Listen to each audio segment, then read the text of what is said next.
Welcome back to another episode of Learn BA with Ellen.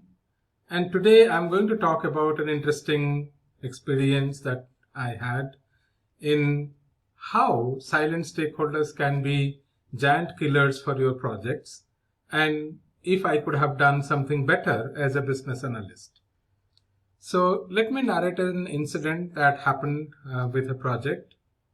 So we were getting ready for the UAT, and we were all happy that such a large project is coming to an end. Then one of our domain SME raised a particular requirement at the very end of the project. And he insisted that unless this requirement is implemented, we are not going to go live. And we have had 6 months of project discussions, development, everything that has happened. And Sebastian, of course, had attended many of these meetings. And in most of the meetings, he was quite silent. Then we had no choice, and we were really on the verge of what to do with this situation. Finally, our sponsor intervened, and he kind of overruled Sebastian, saying that, okay, such thing cannot be done because it's too late in the project life cycle.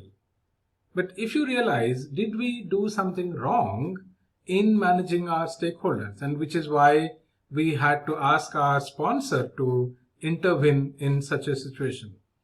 It's not very unusual for stakeholders to come up with demands at the very last minute when they had remained silent for such a long time. And is there a technique that we can learn that can help us? So let's take a look at a technique which has not been really mentioned quite a lot in literature, especially in BA literature, although it's prominent in project management literature, and it is stakeholder charter. And what's a stakeholder charter? A stakeholder charter establishes the rules that all stakeholders need to follow during a project execution, and it is essential the business analyst actually demonstrates or explains the charter to the team. What do we usually contain in a charter? So you could have statements like, all stakeholders will deal with all stakeholders in a dignified, professional manner, treat each other with civility and respect. This is the very foundation of working together. All stakeholders agree to provide other stakeholders the level of commitment and support expected in terms of time and effort well in advance, say minimum 2 weeks.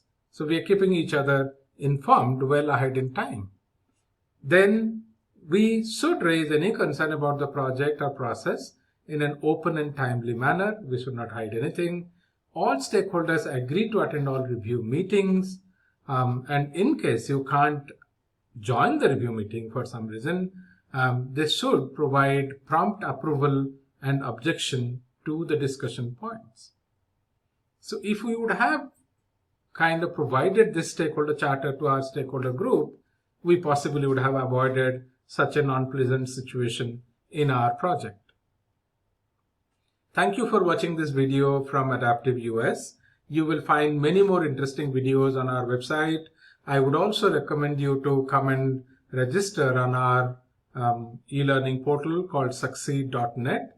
That's succeed.net to get many such useful videos, templates, and training on business analysis subject.